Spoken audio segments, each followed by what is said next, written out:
Okay, hello everybody. This year we are going to finish up exploring through the classic Universal monsters. Last year we did, let's see here, we did Dracula, Frankenstein, the Wolfman, and the Mummy, and we did several versions of each of those. This year we're going to be doing Invisible Man with some alternate versions. Creature of the Black Lagoon, there's not many different versions of that, so we're going to basically look at this and Shape of Water. But this week, we are looking at Phantom of the Opera. And we are looking at 6 different versions, plus one bonus video. And that bonus video is going to go up on my Patreon, which I'll put links to below. Because that bonus one, it's not a Phantom of the Opera movie. But as I was watching all these other ones, I kept thinking of this one, because this is one of my favorite movies. And I'm like, it kind of fits the formula. It kind of fits the structure. Even though it is not a Phantom of the Opera movie. But bonus video on my Patreon about how well does it fit in. But that's not what this movie or this video is about. This video is about the Phantom of the Opera. Not that one though. We are starting with the 1925 classic silent film from Universal, and it was reissued at least once in 1929. I've seen that it was reissued again in 1930. It's hard to get facts correct from the internet, but there's at least 2 main versions of it. And there are multiple versions of it available on YouTube. So that's where I watched it. I will link the versions that I watched down below. What I intended to do was to watch the 1925 and the 1929 versions side by side. And that's what I thought I was doing. There were only minute differences, and so I realized by the end that, or I realized really by the masquerade scene, because that one was colorized for the 1929 version. So I realized during that scene that I was just watching 2 different versions of the 1929 version. So I finished those. Then I went and found the 1925 version, an actual 1925 version, and watched that afterwards. But I believe this is the first silent film that I've watched. So that was interesting. And it would have been the first time that I watched 2 different movies side by side. But that's not really what I ended up doing. But before I get into my notes, I want to rant a little bit. Because all these Universal movies here came in this big collector's edition, right? They all slide right in there. And everything else here, except for Phantom of the Opera, has multiple movies on it. Here we've got 2, 4, 6 Dracula movies, 2, 4, 6, 8 Frankenstein movies, 2, 4, 6, 7 Wolfman movies, 2, 4, 6 Mummy movies, 3 Creature of the Black Lagoon movies, and 6 Invisible Man movies. Yeah, for Phantom of the Opera, we just have one version. Now, if there was only one version that they had, I'd be fine with that, right? Take Creature from the Black Lagoon. They only ever made 3 movies, so it makes sense that they only give us 3. But with Phantom of the Opera, not only did Universal make 2 classic versions, the 1925 one itself had multiple releases, and none of those are included on this, right? And that's the classic one. That's what people think of when they think of the classic horror icon, Phantom of the Opera. They don't think of this guy. What is that? That's nothing. They think of Lon Chaney. And all these other movies that they put in here have that classic version that everyone remembers. Even like, you know, Wolfman, they got different versions of the Wolfman, but they put the classic one there front and center on the cover. Mummy, they got different versions of the Mummy, but they put the classic one there. But for some reason, they don't include this classic one. And you might be thinking maybe there's a weird thing with the rights. No, it's in the public domain. That's why you can watch it on YouTube. Anybody can reproduce this and sell it because there's no copyright on it anymore. That's like what movie companies love to put in their collections, is public domain stuff that shouldn't actually cost money, but they can still charge people money for it. Why did they not put it on here? Why do they put this nonsense that no one cares about? And like, this one is closer in time to all these other ones. So like, I get why they would want to include this one, but like, why not include that one? And why not include both versions of it? Then you can have 3 things listed on the back here. There's nothing there. And if it was some obscure film that nobody really talked about anymore, then I would understand if they didn't want to throw it on. But that's the one. That's the main one. Why is it not there? I don't know. Extremely, extremely frustrating to me. If anybody knows why that's absent, please let me know. Even in the little booklet that comes with this, in the section about the Phantom of the Opera, it continuously references the silent film, right? So like, they know that that's what people know about, so they put it in their little notebook. Why not put it on the movie? It's not like they're short of space, right? Some of these have 8 different versions. And like, look at this. House of Dracula. House of Dracula. You see that? Included on the Dracula collection, but also included on the Frankenstein collection. So like, they're doubling up. They clearly don't mind putting in the same thing multiple times into the same collection, right? And we've got one of the Abbott and Costello movies. Abbott and Costello Meet Frankenstein on Dracula. Abbott and Costello Meet Frankenstein on Frankenstein. Abbott and Costello Meet Frankenstein on the Wolfman. So like, it's not like House of Frankenstein on Frankenstein. House of Frankenstein on Wolfman. It's not like they're afraid of putting too much or putting the same thing twice. So why would you not put as many different versions of you as you can onto this, so that this isn't just this pathetic thing that's all by itself?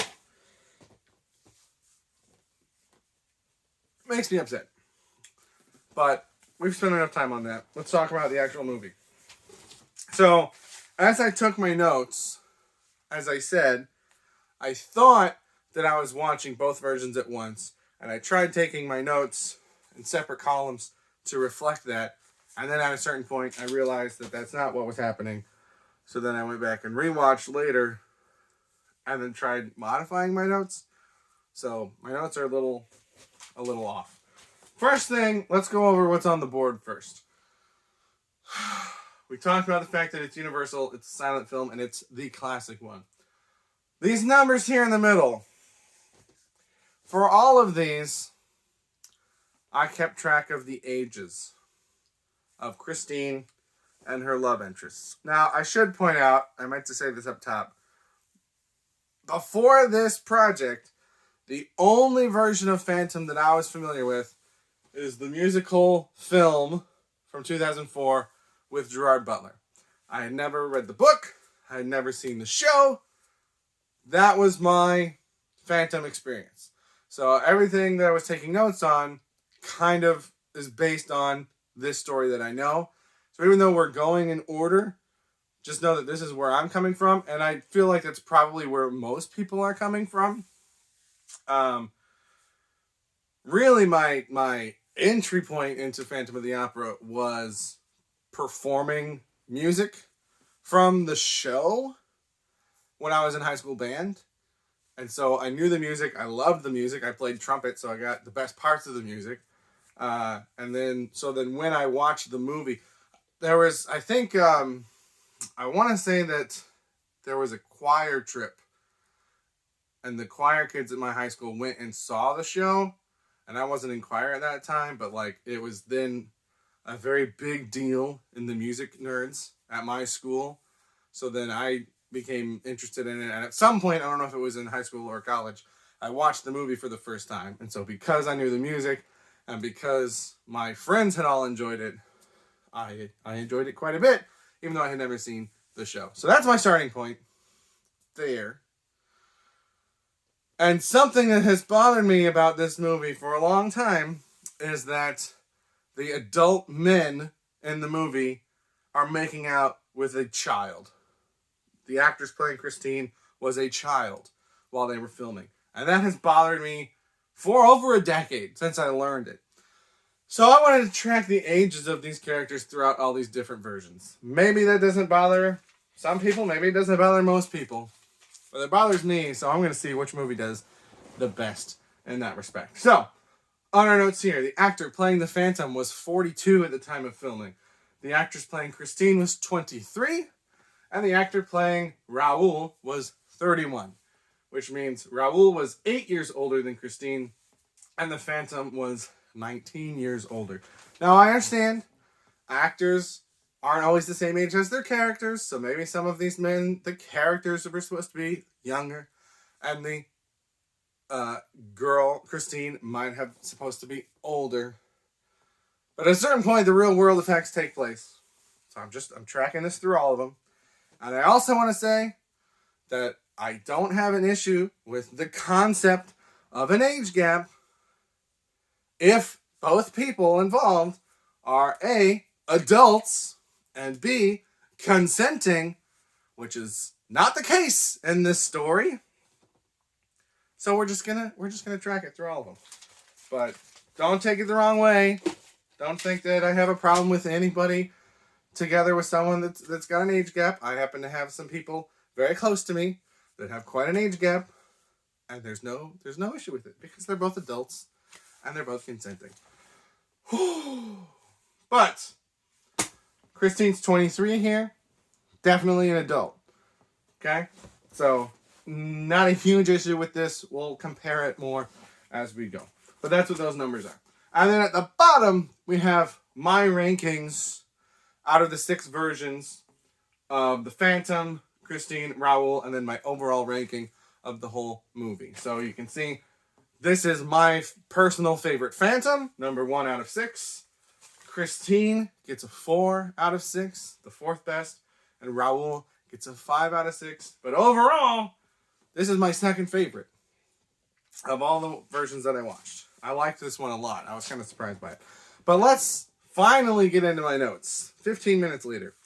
The biggest difference between the original 1925 version and the 1929 reissues are that some stuff was taken out, some stuff was added, and a lot of stuff was out of order. So again, as I was taking notes, I didn't realize I was watching the 1929 version, and there was stuff that I thought didn't make sense. That was actually just because it was out of order. And so the 1925 version, way better, in my opinion, than the 1929 version. So one of the first things is that in the 1929 version, Christine, and again, this is a silent film, so all the dialogue is on title cards. But Christine sends a letter to Raoul telling him that, I'm sorry, this couch is, it's the couch, I swear. She sends a letter to Raoul telling him that she can't see him anymore. And in the 1929 version, Raoul has already either had an encounter with the Phantom himself or, like, overheard Christine talking with the Phantom. So, like, it's all out in the open.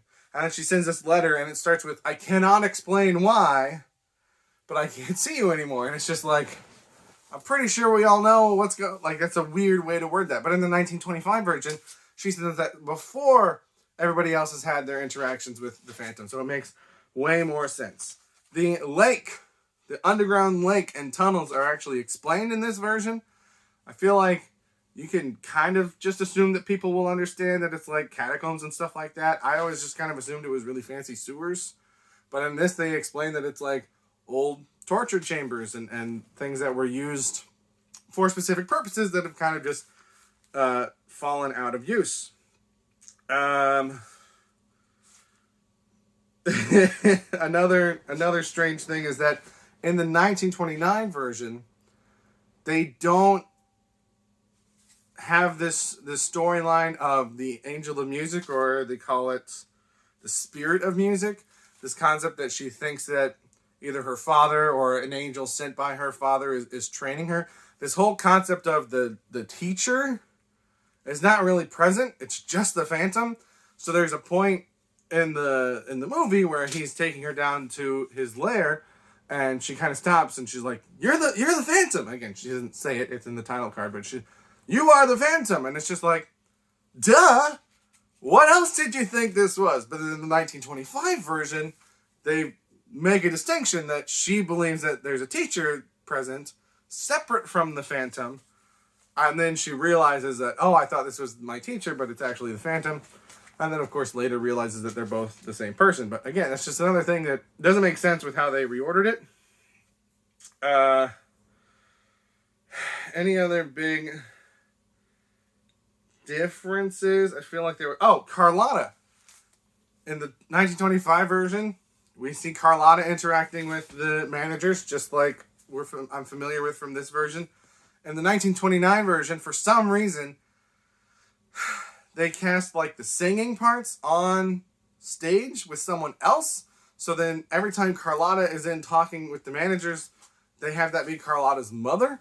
And so, again, there's no audible dialogue. But in the 1925 version, all the dialogue is Carlotta speaking about herself to the managers. But in the 1929 version, it's Carlotta's mother being like, "My daughter will not do this, and my daughter will blah, blah, blah, blah, and my daughter will..."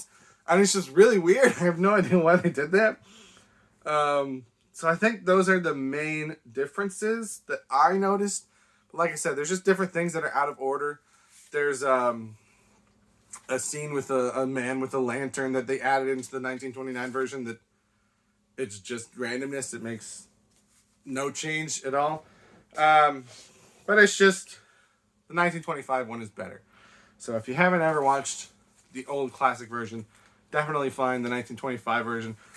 Yes, the 1929 version has the masquerade scene in color, which is kind of neat, but like, just go watch that later. Watch the 1925 version, and then just watch the one scene that's in color if you want. Some other notes that there was another thing. The Phantom sleeps in a coffin.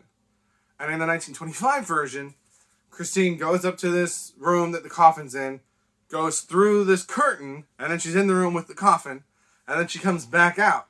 And she's like, again, no audible dialogue, but she's like, "What's that?" And the Phantom's like, "That's where I sleep. It reminds me of the other sleep that never ends, death," right? Blah, blah, blah, blah, blah. But in the 1925, or in the 1929 version, at least the one that I watched, they cut out the scene where she's actually in with the coffin. So it seems like she's just really freaked out about a bedroom, and we don't know why. We don't know why. Let's talk about Raoul. So Raoul in this version hates opera. He's not interested in opera at all. He only goes just to see Christine, and he's very a lot of the Raouls throughout here are very controlling and very bossy, and like, "We're gonna leave in 5 minutes, be ready, blah blah blah, and we're going to dinner at this place, blah blah blah blah." And so that's part of what's gonna come into play with the ranking of the Raouls. But this Raoul, not only is he bossy, but he also hates the opera. He's not interested at all in what she does. And it's like, if you're in a relationship with a guy who's not interested at all in like your main thing, probably not going to work out. So like, as bad as the Phantom is in all of these, Raoul is not a great guy in most of them. So that's why Raoul's score is so low, fifth out of 6. Christine, in a lot of these, Christine doesn't do much. The plot happens to her and around her. She doesn't do a whole lot herself. And I mean, especially the further back in time you go, women just had less agency. So this one's pretty low, 4 out of 6. She does she does put up a little bit of resistance. She does sacrifice her own happiness to save Raoul and his brother, who for some reason is in this version, but I don't think he's in any of the other versions that I watched. So she's not the worst, Christine, but she doesn't do a whole lot. She mainly just, is the object of everyone's affection. So there's a scene where people are chasing after the Phantom in his lair, and they're coming up on the lake, the underground lake, and he grabs this scuba pipe, this snorkeling whatever, it's disguised as a reed or whatever, and goes down in the lake and goes and tips the boat over. And first of all, that was pretty neat. More clever than anything we see in the other ones. The one I'm used to, he just has a bunch of traps and gates and stuff that he somehow controls. I thought that was pretty neat. But then we see him get out of the water and he's totally dripping wet, and then it cuts back to the other room and he's dry as a bone, and it's just you couldn't have carried that continuity of he's totally soaking wet over to the next shot. Scorpion and the Grasshopper. So I thought this was really weird. Apparently it's from the book, so I won't harp on it too much. But instead of just decide, do you want to marry me and save the person you love? Or do you not want to marry me and he'll die, right? That's the classic choice. But in this version, instead of just picking one or the other, he tells her, turn either the grasshopper or the scorpion. If you turn the scorpion, it means this. If you turn the grasshopper, it means this. And one of them will save, I forget which one's which, but one of them will save Raoul, but means that she's going to marry the Phantom. And the other one means that she won't marry the Phantom and the entire opera house will explode. And it's just kind of an odd that's how the choice is presented. I guess it's more visual for a silent movie, but again, apparently it comes from the book. It's kind of weird. A very strange contraption to just have set up ready to go.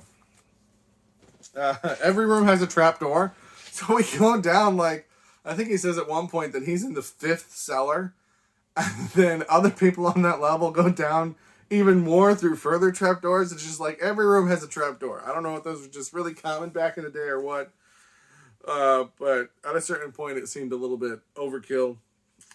He has some kind of an alarm system where when people are coming, there's this statue on the wall that lifts its arms up and down so that he can hear that. It's never shown or explained how that works. We never see any kind of mechanism tripped or anything like that. It's just we see characters coming down, and then the alarm goes off, and he's like, oh, we have company or whatever. So it's kind of weird. And my last... Oh, no, I got a couple more. So in most versions, the Phantom has this noose or this lasso or this rope that he carries with him, and when people come down to investigate or whatever, he'll strangle them, right? And so in this version, we have the idea of keep your hand at the level of your eyes. But in this movie, they refer to the entity that strangles people as the Strangler. And I was just kind of confused as to, do they think that's a separate person? Or do they just have different names for the Phantom? Which I guess even in this version, sometimes they call him the Phantom, sometimes they call him the Opera Ghost. Right? So maybe he just has different names. But it was just kind of weird and confusing. A little bit muddy. And I don't think he actually uses it in the movie. I could be wrong, though. There's also a weird messenger at one point where Raoul and his brother are going down to chase after the Phantom, and this messenger comes out and he's like, I'm warning you to turn back, blah, blah, blah, blah, blah. And then he just walks away, and it's who's that guy? Where did he come from? Where is he going? How is he involved with the... it's just that one scene, and then he's gone. It's really weird. Maybe that's out of the book. Maybe it's explained more there. I don't know. But it's just bonkers. My last note has to do with the ending. So the original ending of this is pretty similar to the 2004 ending, where Christine chooses him, kisses him, right, and agrees to marry him, and he's so overcome with emotion at the idea that Christine could stand and look at him and kiss him and show him compassion that he changes his mind, he lets them all leave, and I think in the original ending he dies of a broken heart, in his little room, and as the mob comes in, that they were planning on killing him, but he's already dead, and they're all there and they see his face and they all kind of take pity on him, and that's the ending. The ending that we get is that he takes a carriage and takes Christine away and is driving away. Carriage topples over. She gets out. He gets out. The mob surrounds him on both sides and they murder him. And apparently a lot of people are mad that he didn't get a redemption at the end. They wanted the original ending where people felt sorry for him. And I'm just like, no! This guy is creeping on this girl 19 years younger than him that wants nothing to do with him, kidnaps her, tortures her fiance or boyfriend or whatever he is, and his brother, and is manipulating everybody, has murdered people. Like, what? This is not a character that has earned a redemption arc. So I don't know why people are so upset about that. But that's what we got for this 1925 version. The reason that I consider this Phantom #1 is that he's by far the most grotesque. Some of these other ones, it's just like, man, you're not that ugly. So he's very disfigured. He seems to be the most, I don't even know how to explain it. He interacts, I think, the least with other people. Some of these other versions, the Phantom, he's always out doing this or doing that or talking to this person or talking to that person or whatever. And this one just seems the most mysterious. He's cooped up. He's very focused on Christine, and that's it. And that makes him weird. So I would say this is the best Phantom. But like I said, overall, this would be my second favorite of the 6. The other videos are probably not going to be this long because I'm probably not going to go into the big spiel that I did at the beginning of this. But that's what we got for the 1925 version of Phantom of the Opera. Have you seen this? Like I said, I will put links below if you want to watch it on YouTube. What are your thoughts on it? What do you agree with me on? What do you disagree with me on? Throw that in the comments below. Thank you very much for watching, and have a good day.